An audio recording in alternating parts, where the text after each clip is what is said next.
사도행전 3장 1절부터 10절까지 말씀입니다. 신약성경 190페이지에 있습니다. 사도행전 3장 1절부터 10절까지 말씀입니다.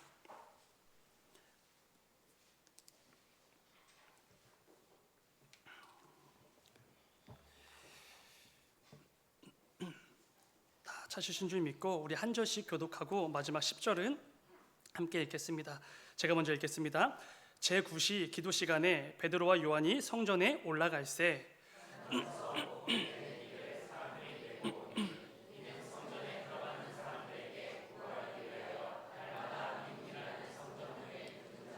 그가 베드로와 요한이 성전에 들어가려 함을 보고 구걸하거늘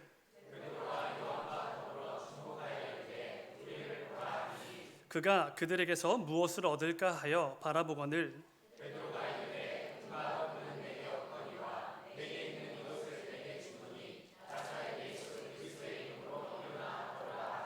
오른손을 잡아 일으키니 발과 발목이 곧 힘을 얻고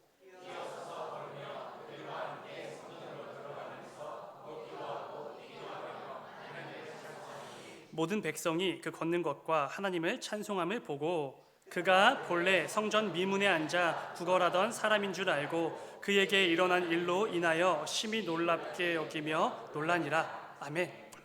우리 말씀을 가지고 예수 그리스도의 이름으로 이런 제목으로 함께 말씀을 나누도록 하겠습니다. 여러분 혹시 그 가위 눌려보신 적 있으신가요? 아마 없는 분도 계시겠지만 아마 대부분은 한 번쯤은 경험해 보셨을 것 같습니다. 과학적으로 보게 되면 수면 장애 중에 하나라고 합니다. 그래서 이렇게 제가 좀 찾아보니까 과학적으로 어느 정도 설명이 되어 있는 현상이더라고요. 그런데 아무리 과학적으로 어느 정도 설명이 되어 있다고 해도 일단 가위에 눌리면 굉장히 괴롭습니다. 그리고 두렵고 무섭고 마치 되게 큰일이라도 난 것처럼 그렇게 여겨지게 됩니다. 그때마다 저는 습관적으로 이렇게 외칩니다. 나사렛 예수 그리스도의 이름으로 물러가라. 이렇게 제가 외치게 됩니다. 제가 이렇게 하는 이유는 다른 게 아니죠. 어렸을 때부터 그렇게 들었거든요. 귀신이 역사하면 나사렛 예수 그리스도의 이름으로 물러가라 라고 하면 귀신이 도망친다 라고 정말 자주 들으면서 컸거든요. 제가 중학교 3학년 수학여행 때 처음으로 가위를 눌렸거든요. 그 버스 안에서였는데 그때 이 가위에 눌렸음을 직감하자마자 마치 원래 그랬던 사람인 것처럼 곧바로 외쳤습니다. 나사렛 예수의 이름으로 물러가라. 그렇게 한 3번 정도 이렇게 악을 쓰면서 외쳤더니 신기하게도 얼마 지나지 않아서 이 가위라고 여겨지는 게 금세 풀리게 되었습니다. 여러분들도 한 번쯤은 이런 경험이 있으시리라 생각이 됩니다. 그렇다면 우리는 왜 그렇게 외칠까요? 왜 그런 일이 있을 때마다 예수 그리스도의 이름으로 물러가라, 나사렛 예수의 이름으로 명하노니 물러가라 라고 외치는 이유가 무엇입니까? 다른 게 아니죠. 예수님의 이름에 능력이 있다라는 것을 우리가 믿기 때문에 그렇습니다. 그냥 세상에 수많은 그 이름들이 있는데 그 이름과 똑같은 근데 조금 더 유명하고 조금 더 탁월했던 성인 그 한 사람의 이름 그 정도가 아니라 정말로 능력이 있는 이름이라는 것을 우리가 믿기 때문에 나사렛 예수의 이름으로 물러가라 이런 고백들을 외치는 것이죠. 내게 있는 모든 두려움과 고통과 문제들을 해결해 주실 그 충분한 그리고 넘쳐나는 능력이 예수 그리스도의 이름에 담겨 있다는 것을 우리는 믿습니다. 오늘 함께 읽은 본문에서도 그 사실을 잘 알 수가 있지요. 베드로와 요한이 날 때부터 걷지 못하는 사람을 고쳐주었는데 어떻게 고칠 수 있었습니까? 다른 방법이 아니었죠. 예수 그리스도의 이름으로 그 사람을 고쳐주었습니다. 이 안진뱅이는 날 때부터 걷지 못했던 사람입니다. 그래서 이 발목에 힘이 들어간다는 게, 무릎에 힘이 실린다는 게, 허벅지 근육에 힘이 들어간다는 게 어떤 느낌인지조차 전혀 모르는 사람이죠. 발목과 무릎과 허벅지에 힘을 주고 자리에서 일어나고 걷고 뛰는 거 아마 상상 속에서만 조금씩 그려 보았을 그런 사람이었을 것입니다. 그런데 베드로와 요한이 준 나사렛 예수 그리스도의 이름을 통해 그 사람이 일어났고 걸었고 여기저기 뛰어다니게 되었다는 것입니다. 이러한 점에서 예수 그리스도의 이름에는 놀라운 능력이 담겨져 있구나라는 것을 우리가 명확하게 알 수가 있지요. 그런데 여러분, 오늘 본문은 예수 그리스도의 이름에 담긴 능력에 대해서만 말씀하진 않으십니다. 한 걸음 더 나아가서 그 이름에 담긴 놀라운 가치에 대해서도 분명히 말씀해 주시지요. 오늘 본문 2절을 보시면은 당시 베드로와 요한이 안진뱅이를 만났던 곳이 어디였습니까? 성전 앞이었습니다. 특별히 성전에 있는 아름다운 문이라고 불렸던 미문 앞에서 그 안진뱅이를 만났던 것이지요. 여러분, 이 사람에게 최고의 가치로 여겨졌던 것이 무엇이었을까요? 하나님의 임재를 상징하는 그 성전 앞에서 지나가는 사람들에게 몇 푼을 달라고 구걸했던 그 사람이 여겼던 최고의 가치는 무엇이겠습니까? 아마도 그렇게 큰 걸 최고의 가치로 여기지 않았을 것입니다. 고작해야 끼니를 해결할 수 있는 몇 푼의 돈, 그 정도가 이 사람에게는 최고의 가치처럼 여겨졌을 것입니다. 조금 더 큰 걸 바랬다면 한 일주일 정도 배부르게 먹을 수 있는 넉넉한 그 정도의 돈을 바랬겠지요. 지금 이 사람에게 최고의 가치는 당장의 배고픔을 해결해 줄 조금의 돈이었습니다. 그런데 베드로와 요한은 그에게 있었던 최고의 가치가 무엇인지를 완전히 바꾸어 주지요. 이 사람이 추구하고 있는 그 돈과 같은 이 가치들과는 완전히 비교조차 할 수 없는 놀랍고 위대한, 그리고 진짜 가치 있는 게 뭔지를 완전히 뒤바꿔 주었다는 것입니다. 그 사람이 돈 몇 푼, 일주일 정도, 한 달 정도 넉넉하게 배부르게 먹을 수 있는 고작 그 정도의 돈을 최고의 가치로 여겼지만 그 가치를 치워버리고 그 자리에 예수 그리스도의 이름을 넣어준 것입니다. 돈을 주었으면 그냥 그날 하루 정도는 배불렀겠지요. 어쩌면 일주일 동안 배불리 먹을 수 있는 그 넉넉한 돈을 베드로와 요한이 주었을지도 모릅니다. 그럼 그 사람은 이게 웬 행제냐고 자신이 추구했던 최고의 가치를 얻었다는 그 기쁨과 만족으로 정말로 뛰어다녔을지도 모르지요. 그런데 하루가 지나고 일주일이 지나면 그 사람은 또다시 구걸하러 그 자리에 나와야만 합니다. 그렇기에 그 사람이 추구했던 돈은 절대로 최고의 가치가 될 수가 없는 것이지요. 그가 원했던 것은, 그리고 자신이 그 삶에서 최고의 가치라고 여겼던 그 모든 것들은 전부 다 일시적인 것에 불과하기 때문에 그렇습니다. 전부 다 제한적인 것이고 때가 되면 안개와도 같이 금세 사라져버릴 그저 그런 가치에 불과했던 것이죠. 베드로와 요한은 바로 이것을 그에게 가르쳐 준 것입니다. 그런 헛된 가치를 쫓지 말고 진짜 가치 있는 예수 그리스도의 이름을 받으라, 이 말씀을 건넨 것이지요.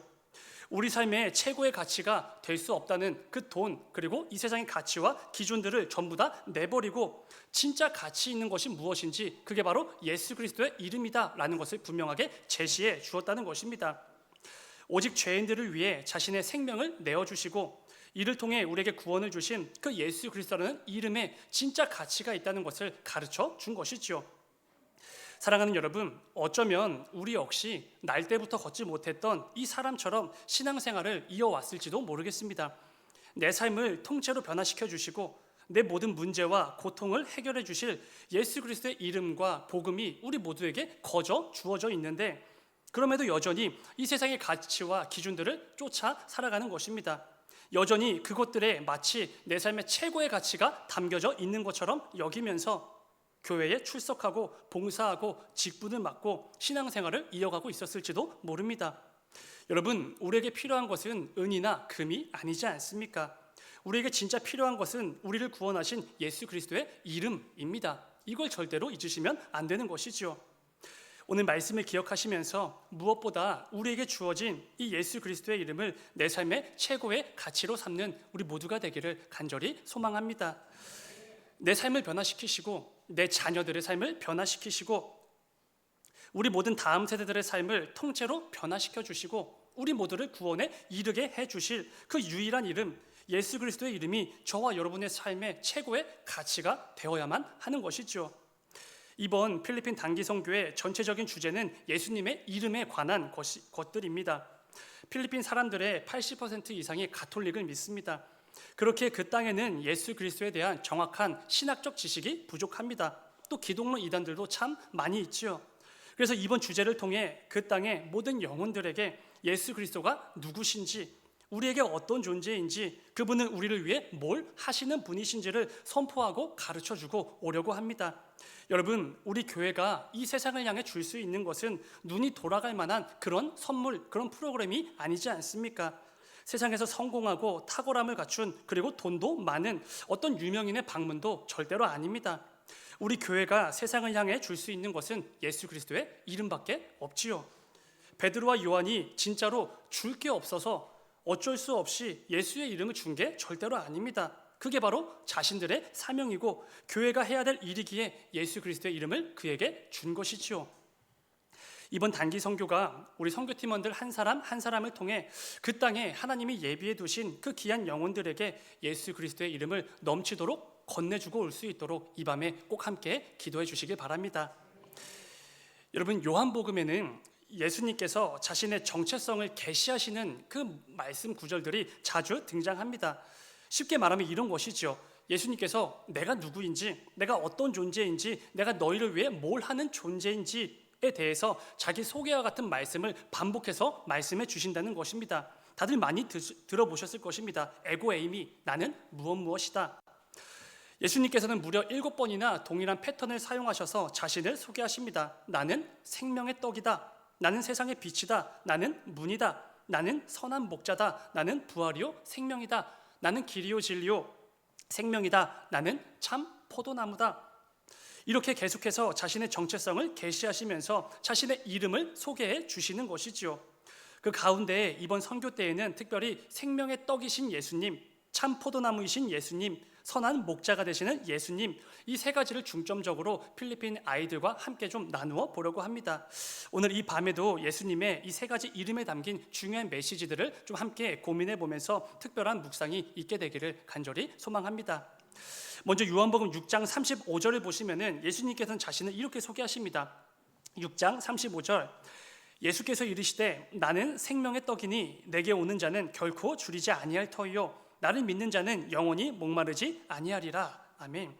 이 말씀은 그 유명한 오병이어 기적 직후에 자신들을 향해 몰려온 그 사람들에게 하셨던 예수님의 말씀입니다. 여러분, 오병이어 기적을 직접 목격하고 체험하고 그 떡과 그 물고기를 먹은 사람들이 얼마나 흥분했겠습니까? 예수님께서 말씀 한마디로 그 5천 명이 넘는 그 수많은 사람들을 배부르게 먹이셨기 때문에 이 사람들은 지금 흥분할 수밖에 없는 것이죠. 그래서 그 흥분을 주체하지 못하고 예수님께 또다시 몰려와서 또 한 번의 육체의 배고픔을 해결해 줄 수 있는 그 기적을 바라고 있었던 것입니다. 그 목적을 가지고 지금 예수님께 몰려 들어온 것이죠. 그런데 예수님께서는 육체의 배고픔을 해결해 줄 떡이 아니라 결코 줄이지 않고 영원히 목마르지 않게 될 생명의 떡을 주시겠다고 말씀해 주십니다. 그리고 그 생명의 떡은 바로 예수님 자신이셨지요. 이 말씀에는 중요한 포인트가 두 가지 있습니다. 하나는 내게 오는 자 이것이고 또 하나는 결코 영원히라는 표현입니다. 먼저 예수님께서 말씀하셨던 내게 오는 자라는 표현은 예수님을 믿는 자라는 것과 동일한 표현입니다. 단지 예수님이 궁금해서 한번 와본다 이 정도의 오는 것, 그게 아니라 예수님을 믿기 위해 이 목적을 가지고 예수님께 오는 자들을 의미한다는 것이죠. 예수님께서는 누구든지 내게로 오라라고 말씀하시지 않으셨습니까? 근데 그냥 오라는 게 아닙니다. 누구든지 내게로 와서 나를 믿으라라는 것이죠. 중요한 것은 예수님께서 나에게 와서 예수님을 믿으면 어떻게 된다고 말씀해 주셨습니까? 굉장히 놀라운 말씀이죠. 결코 줄이지 아니할 것이요 영원히 목마르지 아니하리라 라는 말씀을 주십니다. 여러분, 이 말씀은 지금 당시 예수님 앞으로 잘못된 목적을 가지고 그 흥분을 주체하지 못해서 몰려든 그 사람들을 향해서 하신 말씀이라는 것을 잊으시면 안 됩니다. 예수님께서는 지금 단단히 착각하고 있는 그들에게 분명히 선포해 주시는 것이죠. 예수님께서는 단지 배고픔을 좀 해결해 주시고 목마름을 해결해 주시기 위해서 그런 일시적인 해결, 일시적인 기쁨과 잠시 잠깐의 만족을 위해 이 땅에 오신 분이 아니라는 것을 지금 분명히 가르쳐 주시는 것입니다. 예수님은 무엇을 위해서 오셨습니까? 우리 모두에게 영원한 기쁨, 영원한 만족, 이 세상은 알 수도 없고 절대로 줄 수도 없는 참된 기쁨과 만족을 주시기 위해서 오신 것이지요. 그래서 이것들을 설명해 주시기 위해서 자신을 생명의 떡이라고 소개해 주고 계시는 것입니다. 일시적인 기쁨과 만족을 달라고 요구하는 자들에게 그게 아니라 영원한 생명의 떡이 되시는 예수 그리스도의 이름을 지금 주고 계신다는 것입니다. 여러분, 이 세상은 기쁨과 만족을 얻기 위해서 부단히 애를 쓰지 않습니까? 더 많은 것을 소유하고 쌓아두고 누리기 위해서 정말로 열심히 애를 씁니다. 그런데 그 모든 것들이 아무리 차고 넘친다고 해도 그 가운데 예수 그리스도의 이름이 없다면 어떻게 되는 것입니까? 전부 다 부질없는 것, 이렇게 말할 수 있지 않겠습니까? 기쁨과 만족은 잠시 누릴 수는 있을 것입니다. 그런데 곧바로 허무주의와 좌절과 불안과 두려움으로 이어지게 되겠죠.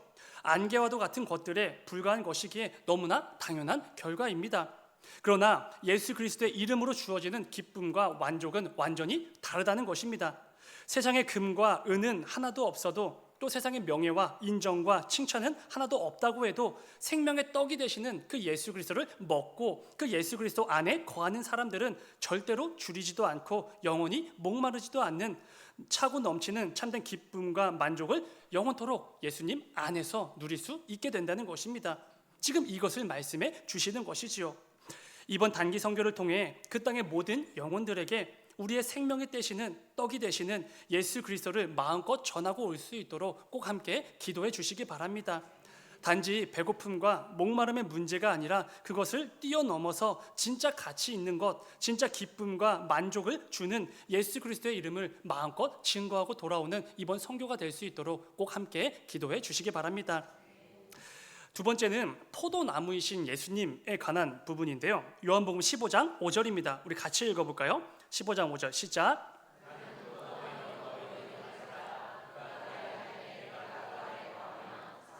열매를 많이 맺나니 나를 떠나서는 너희가 아무것도 할 수 없습니다. 아멘. 아멘. 여러분, 이 말씀에서 예수님께서는 자신을 포도나무다 이렇게 표현하고 계시지 않습니까? 그런데 이렇게 자신을 소개하신 이유는 사실 우리를 위해서였습니다. 특별히 예수님과 우리의 이 관계를 설명해 주시기 위해서, 우리의 이해를 돕기 위해서 자신을 포도나무 이렇게 소개해 주고 계시는 것이죠. 나는 포도나무요 너희는 가지라, 이 표현을 통해서 예수님께 붙어있는 포도나무 가지인 우리에게 굉장히 중요한 메시지를 주고 계신다는 것입니다. 여러분, 농부가 포도나무를 심는 이유가 뭔지 아십니까? 포도나무를 심어서 땔감으로 쓰기 위해서 심을까요? 당연히 아니겠죠. 물론 쓸 수는 있겠지만 그런 목적은 아닐 것입니다. 아니면 포도나무를 조경에 쓰기 위해서 심을까요? 뭐 그럴 수도 있겠지만 그런 목적으로 포도나무를 심을 것 같지는 않습니다. 농부가 포도나무를 심는 이유는 딱 한 가지죠. 포도나무 열매를 얻기 위해서입니다. 저희 어머니가 집 앞에 블루베리 나무를 몇 그루 심으셨다고 제가 들었습니다. 처음에는 그 얘기를 듣고 그냥 취미로 이렇게 심심하셔서 심었다라고 생각을 했는데 그게 아니었습니다. 이렇게 계속해서 블루베리가 이렇게 옵니다. 계속 저희 집으로 오는데 블루베리 열매를 얻기 위해서 나무를 심으셨더라고요. 지금도 가끔씩 이렇게 보내주시는데 전문가는 아니셔서 조금 시긴 하지만 그래도 계속해서 보내주십니다. 이처럼 이 열매 맺는 나무를 심는 이유는 다른 게 아닙니다. 딱 한 가지인데 열매를 얻기 위해서입니다. 그렇다는 것은 예수님께서 자신을 포도나무 그리고 우리를 가지라고 말씀하실 때에 그 이유는 너무나 명확하죠. 우리에게 원하시는 열매가 있으시다는 것입니다. 특히 하나님 아버지께서는 우리가 열매 맺는 것에 정말 큰 관심을 두고 계신데요. 오늘 본문은 아니지만 방금 읽었던 그 말씀 앞에 등장하는 요한복음 15장 2절을 보시면은 이런 말씀이 있습니다. 2절, 무릇 내게 붙어 있어 열매를 맺지 아니하는 가지는 아버지께서 그것을 제거해 버리시고 무릇 열매를 맺는 가지는 더 열매를 맺게 하려 하여 그것을 깨끗하게 하시느니라. 아멘. 이게 농부가 되시는 하나님 아버지께서 하시는 일인 거죠. 그런데 그 아버지께서 열매 맺지 않는 가지는 과감하게 제거해 버리신다라고 말씀하십니다. 그리고 남아있는 가지들이 더 많은, 더 좋은 열매를 맺게 해주시기 위해 쓸모없는 가지들을 전정, 가지치기까지 하신다라고 말씀해 주십니다. 그러니까 그 정도로 농부가 되시는 하나님께서는 우리가 열매 맺는 것에 굉장히 큰 관심을 가지고 계시다는 것이죠. 그리고 동시에 우리가 반드시 열매 맺기를 원하고 계신다는 것도 알 수가 있습니다. 여러분, 구약 성경에서 이 포도나무라는 단어는 보통 이스라엘을 상징하는 단어로 사용이 됩니다. 하나님께서는 자주 이 이스라엘을 포도나무에 빗대어 말씀하시는데요. 여호와 하나님의 포도원, 여호와께서 심은 포도나무, 여호와의 무성한 포도나무, 애굽에서부터 가져다 심으신 포도나무 등등, 이렇게 이스라엘을 포도나무에 빗대어 자주 말씀해 주셨습니다. 그렇다는 것은 당연하지만 하나님께서 그 이스라엘 백성들에게 원하셨던 열매가 있었다는 것이지 않습니까? 그런데 그들은 철저하게 열매 맺는 것에 실패했지요. 온갖 우상 숭배와 하나님을 향한 불신과 원망과 패역함이라는 잘못된 열매를 맺게 되었습니다. 그리고 신약 시대에 와서는 외식과 형식만 남은 종교 생활이라는 그런 엉터리 같은 열매만 맺게 된 것이지요. 하나님께서 원하시는 열매를 맺지 못한 이스라엘은 하나님의 포도원에서 쫓겨나지 않습니까? 중요한 것은 그리고 하나님께서 새로운 한 포도나무를 심으셨는데 그게 바로 참 포도나무가 되시는 예수 그리스도라는 나무라는 것입니다. 1절을 보시면은 예수님께서는 자신을 참 포도나무다 이렇게 소개하지 않습니까? 요한복음 15장 1절입니다. 나는 참 포도나무요 라고 자신을 소개해 주십니다. 예수님은 실패한 포도나무인 그 이스라엘과는 다르시다는 것입니다. 하나님께서 원하시는 열매를 자신의 삶을 통해 풍성하게 맺으신 참 포도나무가 되신다라는 것이지요. 이스라엘은 실패했지만 그리고 그럴듯해 보였던 그 가짜 포도나무에 불과했지만 그것과는 완전히 다른 자신의 삶을 통해 포도나무이심을 스스로 증명해내신 참 포도나무가 되신다라는 것입니다. 그런데 여러분 중요한 것은 5절의 말씀처럼 우리는 참 포도나무가 되시는 그 예수님께 붙어있는 가지다 이렇게 말씀하시지 않으셨습니까? 그렇다는 것은 이것은 무엇을 의미하는 것입니까? 자신의 삶을 통해 하나님께서 원하시는 열매를 풍성히 맺으신 그 예수님께 붙어있는 가지라면 당연히 그 가지는 그에 걸맞는 열매를 맺어야 된다는 것입니다. 참 포도나무가 되시는 예수님께 진짜 붙어있는 가지라면 하나님께서 기뻐 여기실 삶의 열매들을 맺을 수밖에 없다라는 것이죠. 선택사항이 아니라는 것입니다. 맺을 수밖에 없는 것입니다. 뒤집어서 생각해보면 만일 내 삶 속에 그 어떤 열매도 맺지 못하고 있다면 하나님께서 기뻐 여기실 만한 하나님께 내어드릴 그 어떤 열매도 맺지 못하고 있다면 우리는 참 포도나무가 되시는 그 예수님께 붙어있는 가지가 맞는지를 점검해 보아야 된다는 것입니다. 어쩌면 우리는 예수님과 아무런 관계도 없이 아무런 상관도 없는 채 그렇게 이 세상을 살아가고 있었을지도 모른다는 것이죠. 길거리에 굴러다니는 말라 비틀어져 죽어버린 그 가지와 다를 바가 없는 그런 인생을 살아왔을지도 모릅니다. 오늘 말씀을 기억하시면서 반드시 우리의 삶을 꼭 점검해 보기를 원합니다. 지금 내 삶은 포도나무이신 그 예수님께 꼭 붙어 있어서 늘 하나님께서 기뻐 여기실 그 열매들을 풍성하게 맺어 나가고 있는지, 아니면 그 어떤 열매도 없이 누가 봐도 예수님과 전혀 상관없는 그런 삶을 살아가고 있는지 꼭 점검해 보시는 이 밤이 되기를 간절히 소망합니다. 말씀을 좀 하나 읽어보겠습니다. 마태복음 7장 18절의 말씀입니다. 같이 읽겠습니다. 시작. 좋은 나무가 나쁜 열매를 맺을 수 없고 나무가 아름다운 열매를 맺을 수 없느니라. 아멘. 사랑하는 여러분, 좋은 나무는 좋은 열매를 맺죠. 근데 만약에 나쁜 열매가 맺혔다면 그건 애초에 그 나무가 나쁜 나무였던 것이죠. 여러분, 이번에 진행될 이 여름 캠프를 통해서 그 땅에 이 필리핀 모든 영혼들이 참 포도나무가 되시는 그 예수님 안에 늘 거함으로 하나님께서 기뻐 여기실 이 열매들을 가득 맺어 나가는 그 귀하고 그 가치 있고 그 복된 삶을 꼭 사는 우리 영혼들이 될 수 있도록 이 밤에 함께 기도해 주시기 바랍니다. 우리 선교팀원들 한 사람 한 사람에게 이 말씀을 주셔서 이 말씀을 붙들고 그 땅에 나아가서 그 귀한 영혼들이 예수님 안에 늘 거하게 될 수 있도록 꼭 함께 기도해 주시기 바랍니다. 마지막으로 선한 목자이신 예수님에 대해서 좀 짧게 나누고 좀 말씀을 맺으려고 합니다. 요한복음 10장 11절의 말씀입니다. 제가 읽겠습니다. 나는 선한 목자라. 선한 목자는 양들을 위하여 목숨을 버리거니와. 아멘. 여러분, 예수님께서는 자신을 선한 목자라고 소개하시지 않습니까? 그런데 예수님께서 자신을 선한 목자라고 소개하셨을 때는 우리 모든 성도들에게 진짜로 큰 힘과 위로와 능력을 주시는 말씀이 됩니다. 왜냐하면 여러분, 기본적으로 목자는 뭘 하는 사람들이죠? 양들을 돌보는 역할을 감당하는 사람들입니다. 그게 목자의 직무지요. 그런데 이 목자가 양을 돌본다라는 개념이 생각보다 굉장히 넓은 영역의 의미에 해당이 됩니다. 목자는 양을 안전하고 옳은 길로 인도하는 그 역할을 감당하죠. 늘 좋은 길로 안내하는 일을 감당해야 됩니다. 또 어떤 문제나 위기가 발생했을 때 무엇보다 다 제쳐두고 이 양을 보호하고 돌보는 역할도 감당해야 됩니다. 무엇보다 이 양이 올바르게 성장할 수 있도록 양육하고 또 때로는 매로 다스리기도 합니다. 이 모든 것들이 목자가 양을 위해 감당해야 될 직무라는 것이죠. 근데 중요한 것은 예수님은 자신을 목자 이렇게 소개하신 것이 아니라 선한 목자다 이렇게 소개를 하고 계신다는 것입니다. 그냥 목자와 선한 목자는 완전히 차원이 다른 개념인데요. 여기서 사용된 이 선하다라는 단어는 모든 면에서 흠잡을 게 없다, 완벽하다라는 단어가 됩니다. 그러니까 이런 것이죠. 예수님께서 자신을 소개하실 때 세상에도 이미 너무나 많고 너무나 가득한 그냥 그저 그런 목자가 아니라 그들과는 완전히 다른, 정확한 표현으로는 차원이 다른, 모든 면에서 흠잡을 것이 없는 완벽한 선한 목자라고 소개하고 계신다는 것입니다. 그렇다면 여러분, 그 예수님께서 선한 목자가 되신다라는 게 양들에게는 어떤 의미로 다가오게 되겠습니까? 어떤 상황에서도 어떤 순간에도 마땅히 의지할 만한 분이시구나 라는 것을 알게 됩니다. 어떤 상황에서도 내가 어떤 형편에 처해져 있어도 내가 믿고 신뢰할 만한 분이시구나 라고 고백할 수 있게 되는 것이죠. 어떤 상황에서도 내 모든 삶을 내어 맡겨드리기에 부족함이 없는 분, 그게 바로 이 선한 목자라는 이름에 달려져 있다는 것입니다. 완벽하신 선하신 목자가 되시는 그 예수님이 되시기에 그분의 양인 우리는 선한 목자 되신 예수 그리스도 안에서 늘 완벽한 안전함과 완벽한 평안함을 넘치도록 누릴 수 있게 된다는 것입니다.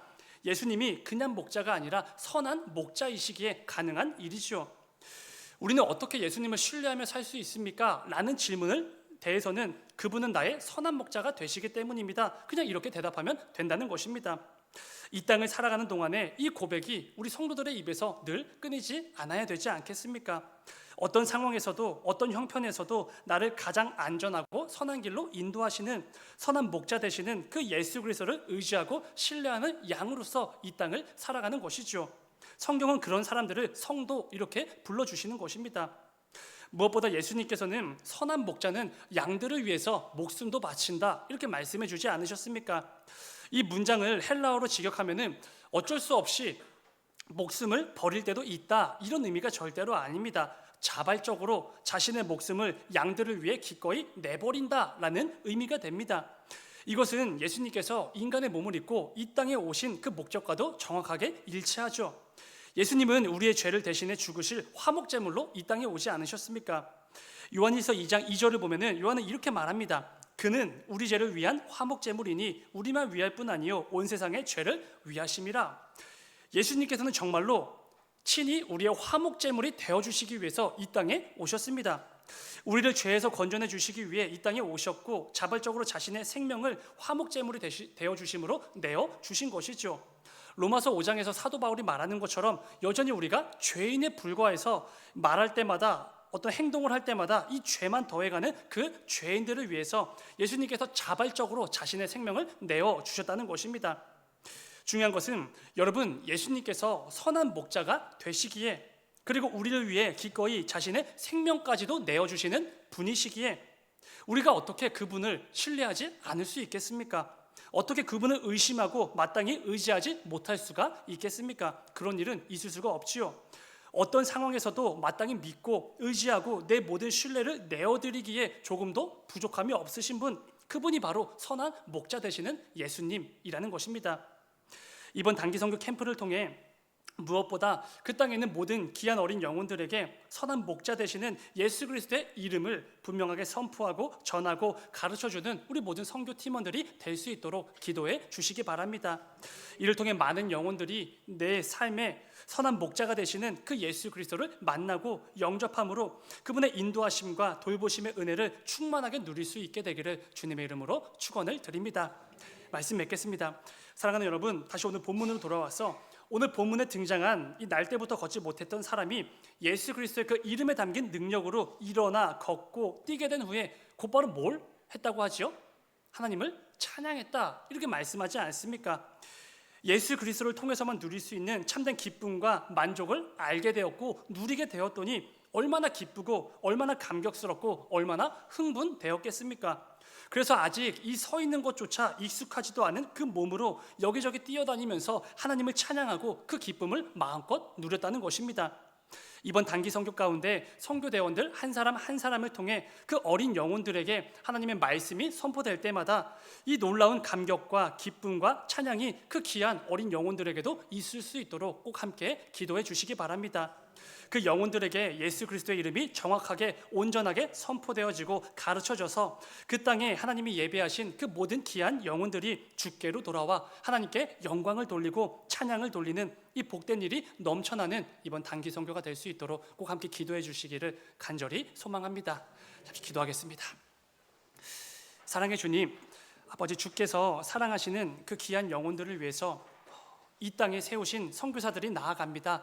아버지, 그 땅에 나아가서 무엇보다 예수 그리스도의 이름에 담긴 그 능력, 그 복음을 마음껏 증거하고 선포하고 가르쳐 주려고 합니다. 아버지, 그 가운데 우리의 입술로 하지 않게 하시고 우리의 지혜와 우리의 능력과 그러한 것들로 감당하는 것이 아니라 오직 성령의 충만함을 힘입어서 그 귀한 영혼들에게 꼭 필요한 예수 그리스도의 이름과 그 이름에 담긴 능력과 복음의 능력을 마음껏 전하고 올 수 있도록 아버지 인도하여 주시옵소서. 이 밤에 우리 선교팀을 위해서 함께 기도하며 나아가려고 합니다. 그 가운데 그 어느 때보다 그 입술에 성령의 충만함을 더하여 주셔서 선교팀과 아버지 그 모든 일정들을 위해서 뜨겁게 합심하여 기도하며 나아가는 이 밤이 될 수 있도록 아버지 인도하여 주시옵소서. 주님 감사합니다. 거룩하신 예수님의 이름으로 기도드렸습니다. 아멘.